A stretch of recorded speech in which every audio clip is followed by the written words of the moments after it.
It's your girl Sin, and I am back today with another video. And if you want to see what I'm doing today, stay tuned. TshirtChick. Welcome back, T-shirtpreneurs, Print Squad, big timers, old timers, and if this is your first time watching today, welcome, first timer. I recently purchased my very first DTF printer so that I could get into the DTF printing. But before I actually purchased that printer, I did a video showing you how you can fake DTF with products that you probably already own. So if you missed that video and you want to check it out, you can go right up here and check it out. Just click on that link that popped up just then and you can check that video out. But for those of y'all that have been waiting for me to show you guys how I actually created this design right here, which is a full color design printed onto a dark color t-shirt, and it's not sublimation. So if y'all are interested in knowing how to do that, y'all stick around. Okay, so I'm gonna show you guys how I did the design. I'm using Photoshop, but you can probably use like Silhouette Studio or any other program that will allow you to do the things that I do. It's really just the ideal that you need to get, and you can kind of, you know, people who are creative, they know how to figure it out from there. So I'm gonna go ahead and jump into Photoshop and let you guys see how I created the design. All right, so I'm going to show you guys the design right here, or the clip art that I use for the design right here. You can see I have a boy and a girl, a baby boy and a baby girl, and I actually got these two pieces of clip art straight from Etsy.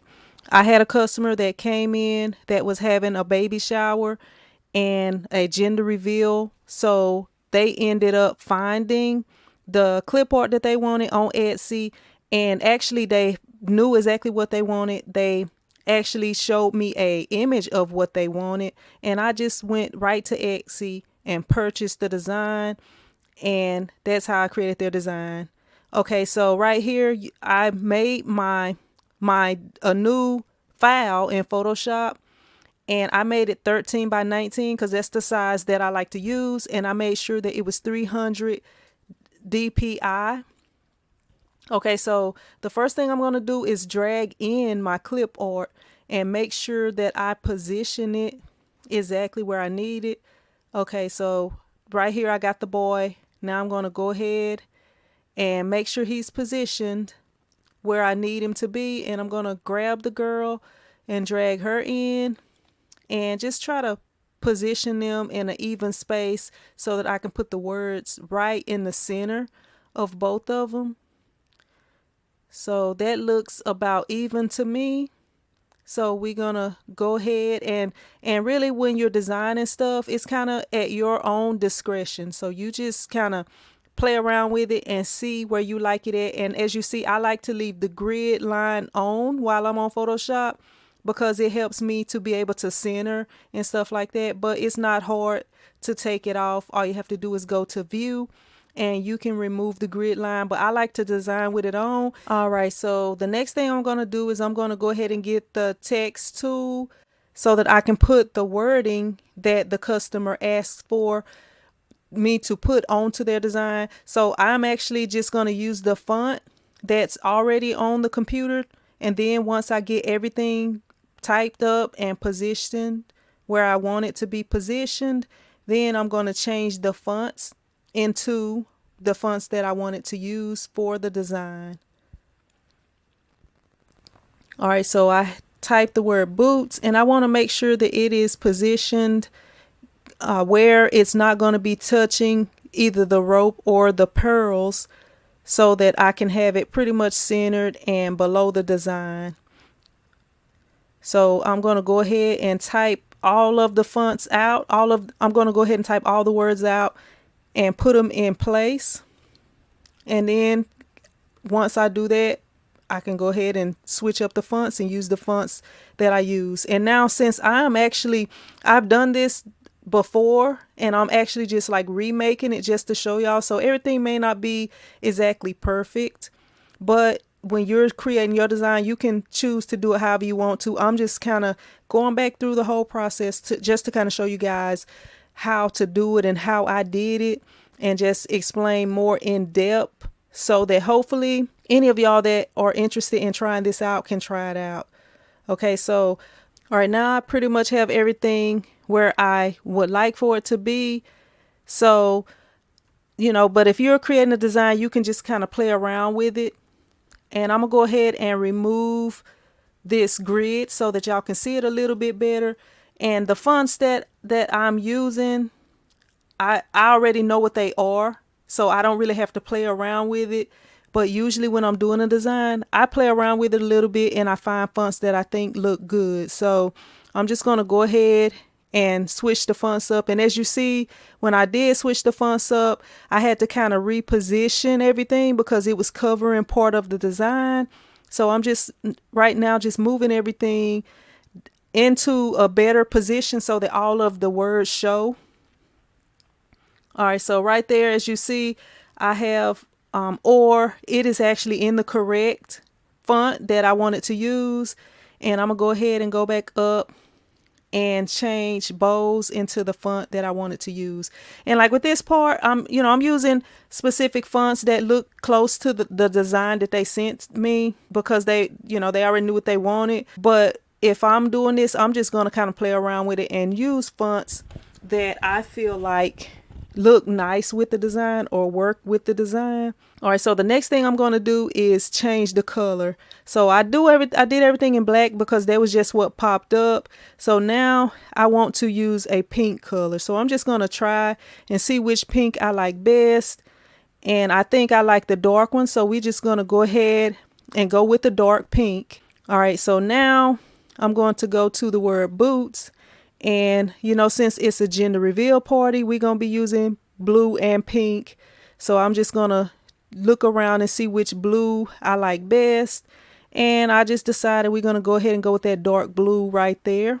And the word or is actually supposed to be white. But if I would have typed it in white, you wouldn't be able to see it. So that's why I typed it in black.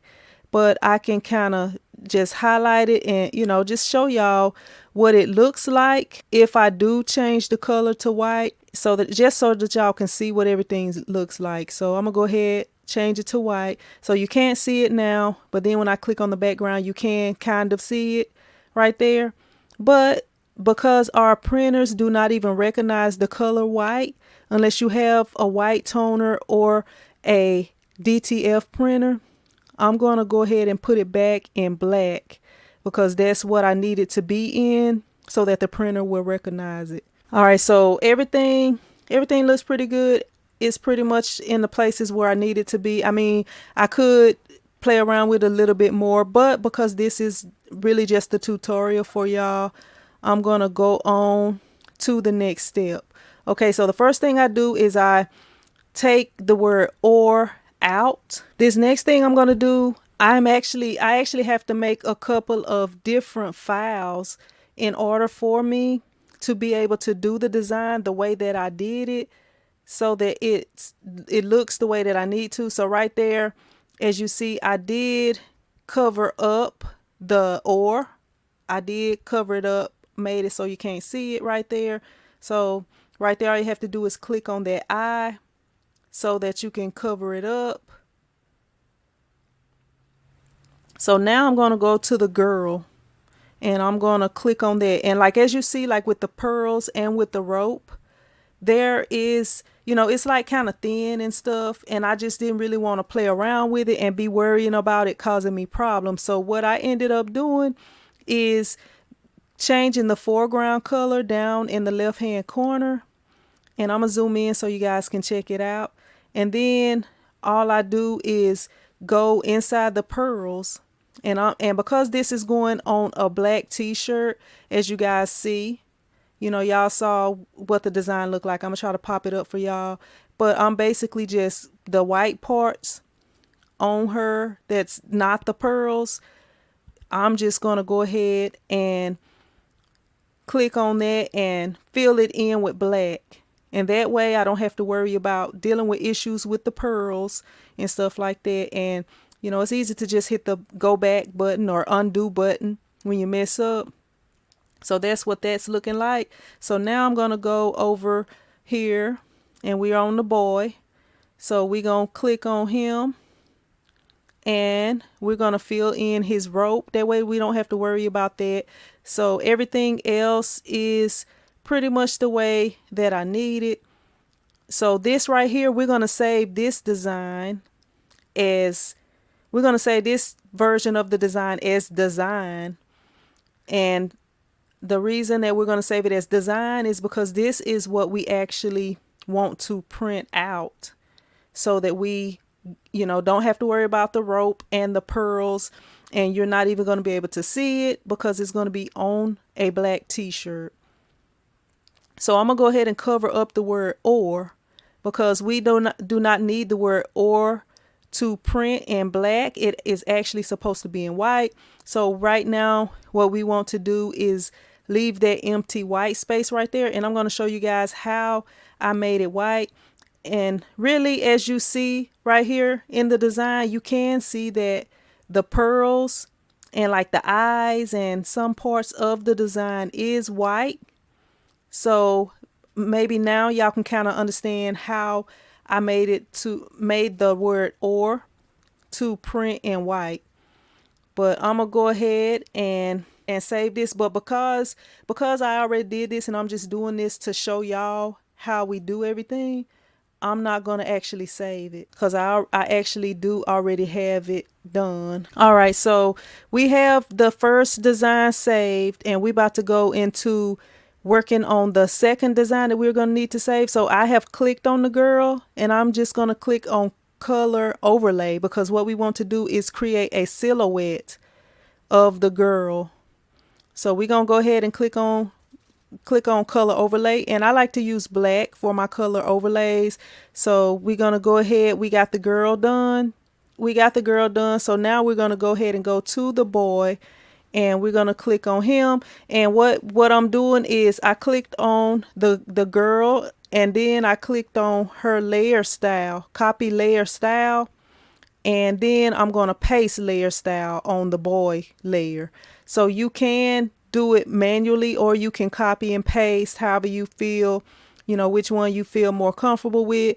So this is everything right here. So as you see the silhouettes of the girl and the boy, and then you see the word or that's in black, and all of that is going to help us to be able to do what we need to do to make our regular inkjet printer be able to print in white. All right, so the first thing I'm going to do, I just open Roll and Cut Studio. I'm going to make sure that the correct cutter is being used because I actually do have a 24-inch and a 15-inch cutter. So we're going to go ahead, we're going to use the 15-inch cutter for what we're doing today. So the next thing I'm going to do is click on File, and I'm going to go down to Print and Cut because we are actually printing, and we're going to use the cutter to cut it out. All right, so as you see, we have the 3 registration marks right there, and you see the dotted line right there. It's not in the right orientation, so we're going to go on here and we're going to change it to landscape. All right, so then we're going to make sure that the size is correct because we're going to be using an 8.5 by 11 sheet. So we just go ahead, make sure everything is correct. Now that everything is the way that I need it, I can go ahead and grab the clip art. And the first one I'm going to do is the design. So I'm going to go ahead and grab the design and bring it into Roll and Cut Studio. And I'm going to size it the way that I need it. Now for this design, as you see the dotted lines, that's my guide to where I need to keep the image inside of it so that I can print it out. And you want to keep it, give a little bit of space to where the registration marks, which are those little circles, make sure that it's not too close to the registration marks. So right there, that's about, I probably could make it a little bit bigger, but we're going to go with it right there. That's a pretty good size right there. So as you see, that's, this is the design that I am actually going to print out onto the transfer paper. So I just go ahead and hit print, and then the printer will go ahead and print it out. All right, so after I have printed this design out, this is what we're going to be cutting out using the cutter to cut out. So after we have this design printed out onto the transfer paper, and I recommend doing one so that we make sure that it comes out right. Then we're going to use the black outline design. Okay, so with this design, we're going to size it the exact same size as the other design. And I'm going to show you an easy way to do it is either right click on it. You can right click and choose properties, or you can go up to the right corner right there and click on properties like I did and copy right there the size for the first one. And because it's an image and it has not been outlined yet, like we haven't traced it yet, it's going to copy it and it's going to resize it appropriately so that it's exactly the same size. So we're going to right click on it this time. We're just going to paste in the width and we're going to hit OK. And as you see, it resized it to the correct size. So now what we're going to do, this design with the silhouettes is what we're going to use to cut our image out. So we're just going to place it right there and we're going to right click on it and we're going to click on image outline, which is how we trace the outline of our design. And then we're going to click on, and actually you can use that slider, you know, if something is not right with your design to kind of change it up a little bit, but it came out right. So we're going to leave it as it is and we're going to go ahead and click extract contour lines. And OK, because everything is the way that we need it. And as you see, it is showing how our outline needs to be right there. So for the silhouette picture, we only needed that so that we could create the cut lines for the actual design that we will be heat pressing onto the shirt. So right there, you can see what everything is looking like.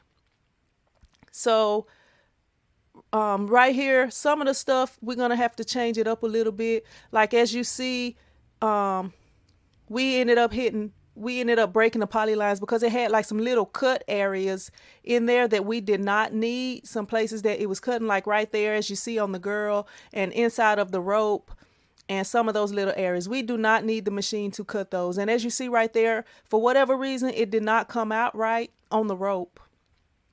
So I'm going to show you how to click that. All you have to do is double click on that and put an anchor point and you can move it over.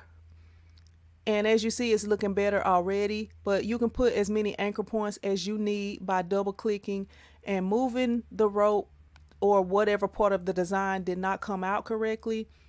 You can move it to wherever you need it to be until it's fixed. So we're going to let you check it out.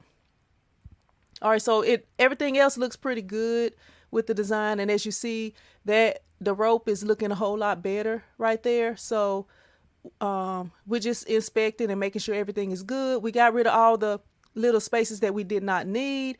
So the next thing we're going to do is we're going to select the whole design again, because if you don't select it, everything is going to be like one individual part.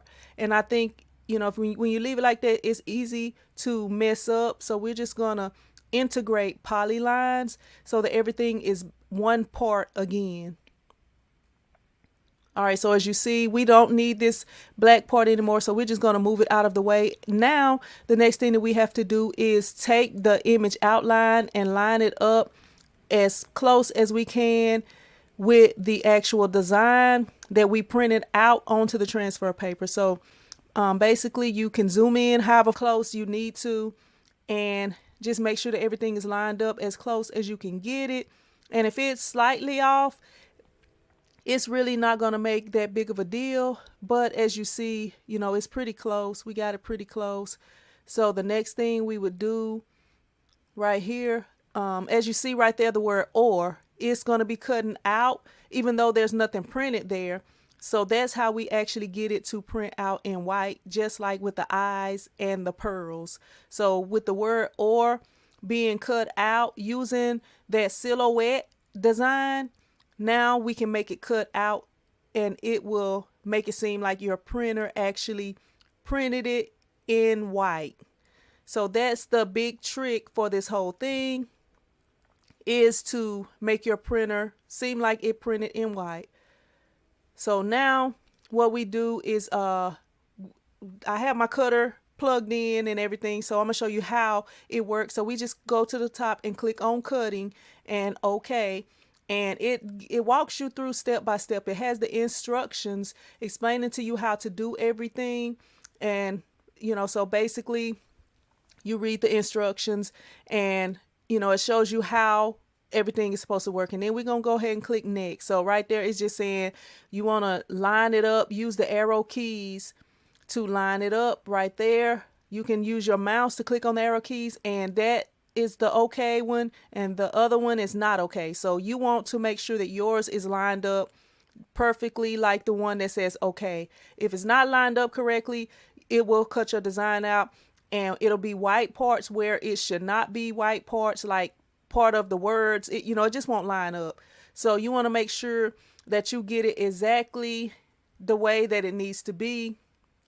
And because this is my third time, actually it's my fourth time voicing over this, because I actually filmed it twice, and both times there was an audio issue, and the third time there was a audio issue halfway through. So I'm on time number 4. So I'm just trying to kind of explain it to y'all, because I didn't want this whole super long process to be a waste. But basically, you move it to the first arrow, and then once you get it set up, you hit next, and it's going to move to the second one. And once you get to the second one, you make sure that you line it up correctly, like the design that says okay right here. And then you would click next once again. And by the time you get to the third one, the third registration mark, that it will, and you click next, it will actually start printing. So right there we click next because we're on the second one, and now we're on the third one.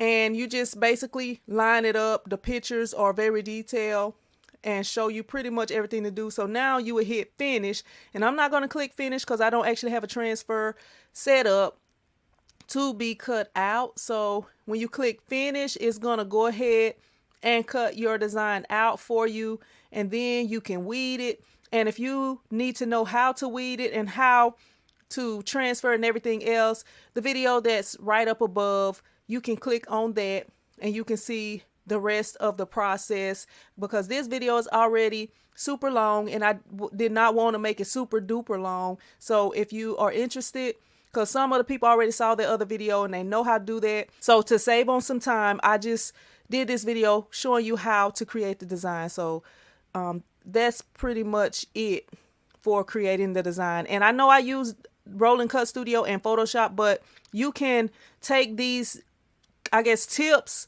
and tricks that I showed you, and I'm pretty sure that you can use them in any program. So hopefully this was helpful to you. And if you're still watching and you haven't subscribed, why are you still here? Go ahead and hit that subscribe button. And once you do that, make sure you also hit the notification bell so that you will be notified of future videos once I post. All right, so I showed you guys how I created the design for the fake DTF print in Photoshop, and then I showed you how I take it into Rolling Cut Studio, which is the cutting software that I use with my Rolling GX24 cutter. If y'all can kind of figure that out for yourself, depending on what type of cutter and programs you're using. And if you like what you saw and you have not subscribed, what you waiting for? Go ahead and subscribe. And also, you can check below this video for links if you're interested in any of the products or equipment that I use to make t-shirts. But I appreciate you watching, and I will see you in another video, hopefully. But until then, be blessed.